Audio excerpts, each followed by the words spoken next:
Et ce matin, on parle de la Star Academy qui va bientôt faire son retour sur TF1. Ça sera dans quelques semaines. Et on a tous les anciens de la Starac qui sont avec nous en direct sur Virgin Radio ce matin.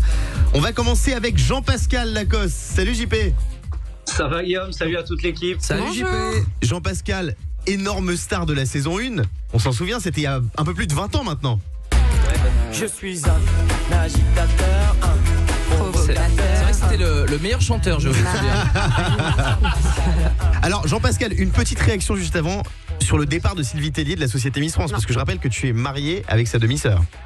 Exactement. Alors, Exactement. ta réaction, qu'est-ce que t'en penses ? Je pense qu'il faut savoir aussi tourner la page, comme le disait ta collègue, d'ailleurs, qui est très gentille, mais qui est plus jeune que Lionel Stan. Faut savoir... Non, mais il faut savoir aussi, tu vois, refaire un peu la devanture d'une boutique pour qu'elle continue de tourner. Je pense qu'elle a fait son temps. Voilà, c'est bien, elle tourne la page, elle veut faire autre chose. Voilà, c'est très bien. Bon, après, je peux pas dire grand-chose, je la connais pas, moi. Donc, Bon, d'accord. Mais bon, On sent que c'est c'est une pas bonne l'amour chose, fou c'est entre une vous. bonne chose que ça tourne, quoi. Alors, on va parler de la Starac. Il faut rappeler qu'à l'époque, je le disais, vous étiez d'énormes stars. Quand vous êtes sortis de l'émission, je crois que c'était l'émeute partout où vous alliez. Ouais, c'était très compliqué, ouais. C'était très particulier. Je me rappelle, moi, d'une anecdote où on avait été au Planet Hollywood pour faire une séance de dédicace. C'était un restaurant sur les Champs-Élysées à Paris. Ouais, pardon, c'était un resto des années 2000. Et on a eu des compagnies de CRS pour nous évacuer. C'était n'importe quoi. C'est incroyable. Vous étiez d'énormes stars. T'as pris la grosse tête, toi, honnêtement, Jean-Pascal, après la Starac ? Moi, je pense que je suis resté tel quel. Je pense qu'il y a un moment, pas longtemps, où j'ai un peu pété les plombs parce que je suis tombé un peu dans ce système où tu as plein d'étoiles et tu rêves un peu, mais j'ai des bons copains qui le sont toujours, qui m'ont vite recadré. Et après, voilà, je suis resté tel que je suis. Je dis ce que je pense, côté grande gueule. Alors, on n'aime pas, mais je suis resté moi-même. Donc ça, c'est le principal. C'est quoi le truc le plus ouf qui t'est arrivé pendant la Starac ? Quand t'étais au château ? Pas que sexuellement, ça peut être aussi au niveau des chanteurs, des stars. Le truc le plus ouf, toi qui connais bien la musique, Guillaume, puisque tu es passionné de musique, tout le monde le sait, tu chantes d'ailleurs très bien, j'espère que tu feras un petit démo juste après. Je sais pas, le truc le plus ouf, c'est que j'ai jamais chanté avec une star, je suis un des seuls sur les 8 saisons. Je suis le seul d'ailleurs. Donc en fait quoi, la production te disait c'est mort, tu chantes pas avec des stars. Et moi, j'ai toujours demandé à vouloir chanter avec quelqu'un. Et alors, je savais qu'à les stars internationales, c'était même pas la peine, mais je disais, ouais, Cabrel, ou tu vois, les trucs que j'aime bien comme ça, tu vois. Et on me disait, non. Vous étiez donc, bien en fait, payé. pas. Après, les trucs les plus ouf, il y avait pas. Si tu veux, c'était incroyable le château. C'était nouveau. On était le premier télé-réalité juste pendant. Il y a eu le Loft la même année. Tout était incroyable. On peut même pas le décrire tellement que c'était fou. C'est pour ça que c'est fantastique que ça revienne.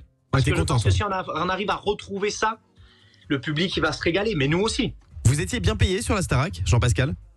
Écoute, honnêtement, on était dédommagés. Alors, on était logés, nourris, blanchis, et je crois qu'on gagnait l'équivalent d'un SMIC. Ce qui est vachement bien quand tu fous rien et t'as tout payé, c'est de l'argent de poche, quoi. Donc un SMIC pour les candidats de la Starac. Et à l'époque, il n'y avait pas tous ces placements de produits, tous ces trucs d'influence, donc c'était assez peu en fin de compte. Ah non, quand même, c'est bien. Ah non, mais aujourd'hui, les candidats, ils font ça pour gagner beaucoup d'argent après sur les réseaux sociaux. Donc là, vous faisiez vraiment par passion. Alors, les autres, peut-être. Mais pourquoi t'as fait la Starac d'ailleurs, Jean-Pascal ? Comment ? Pourquoi t'as fait la Starac d'ailleurs ? Mais parce qu'on me l'a demandé. Ah, on t'a m'a dit, casté. vas-y, est-ce que tu veux faire ce jeu ? J'ai dit non. Donc tu voulais pas faire la Starac ? J'ai dit bon, je viens de finir ma saison de pompier sur la plage, il faut que je travaille. C'est drôle. Si je peux éviter de travailler tout de suite, j'ai dit je vais me faire virer au bout de la première semaine. Puis je pense que je les ai fait un peu flipper d'aller jusqu'en demi-finale, quoi. Incroyable. C'est vrai que c'était une star de la saison. Je sais pas si tu te rappelles à la finale, à ma demi-finale, ça sonnait occupé. C'était bizarre. Très bien. Est-ce que c'est vrai, Jean-Pascal, que pendant la Starac, alors qu'on disait que vous sortiez pas du château, toi tu te serais barré pour aller à Londres ? Est-ce que c'est une vraie histoire, ça ? Alors ça, c'est une histoire réelle. Mais comment c'est possible ? C'est une histoire réelle. C'est-à-dire que moi, j'ai dit je pars parce que j'en avais un peu ma claque. Ouais. Et Alexia Laroche-Joubert m'a fait rentrer dans son bureau. Elle a fait couper toutes les caméras, tous les micros. C'est fou cette histoire. Et elle me dit Jean-Pascal, et Alexia là-dessus, c'est une femme extraordinaire. Ça c'est vrai, on l'embrasse très fort. Tellement aimé qu'elle revienne directrice, tu vois, du château. Et elle me dit, écoute Jean-Pascal, il faut que tu partes, il faut que tu te reposes, ne pars pas, ne gâche pas ça, t'as une opportunité. Je dis, ok. Elle me dit, tu peux aller partout, sauf en France. Et moi, bien sûr, n'ayant pas beaucoup voyagé, j'ai dit, bon, je vais aller à Londres. J'aurais pu aller à Cuba, à Hawaï, n'importe où. Et je suis parti à Londres et je suis parti 3 jours avec le directeur de prod. Et c'est dingue, pendant l'émission, elle est sortie en secret. Mais c'est incroyable comme anecdote ça. Et c'est là que t'as découvert. Ouais, mais parce que Big Ben. Ils voulaient faire, je sais pas, peut-être. Ils m'ont dit, Non, mais je veux dire, c'est là que t'as découvert, quand t'es sorti du château, que t'étais un peu dans la rue en France, c'est là que t'as découvert ta notoriété pour la première fois, j'imagine. Non, pas tant. À Londres, j'ai vu 2-3 Français. Ah oui, même à Londres, on te on a dit reconnaissait. d'aller plus loin pour pas, justement, qu'on soit au milieu de tout ça, et puis pour pas qu'on triche non plus. Tu vois, dans mon hôtel, j'avais un téléphone, un fax et tout. Je m'en suis absolument pas servi. Oh, il y a un fax. On est en 2002. Et on est en 2002, exactement. Et on avait encore, et c'était le début du WAP. Je m'en souviens. Pour vous dire. Jean-Pascal, Voilà, ils avaient même un showview dans la chambre d'hôtel. Jean-Pascal, on m'a dit que la production t'avait contacté pour participer à cette nouvelle saison de la Starac sur TF1 qui arrive très bientôt. Est-ce que c'est vrai, oui ou non? Eh bien, écoutez, on donne la réponse tout de suite après la pub. Sur Non, Midi 2, non, le matin, la réponse avec Guillaume tout de Santon, suite. On s'éclate, la pub. Alors, oui ou non? Et- oui, ouais, oui. Ah, c'est on va faire un truc. Alors, Ah. Donc ça Jean-Pascal devait être en Lacoste CPE, va participer à la Starac. ça devait être en... Mais non, attends. Il sera professeur de chant.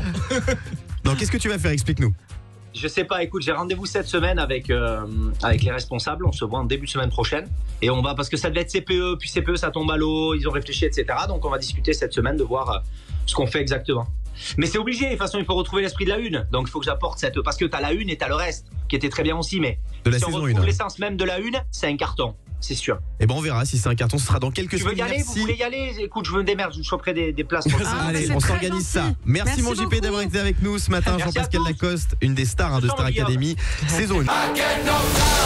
Le Morning Sans Filtre sur Virgin Radio.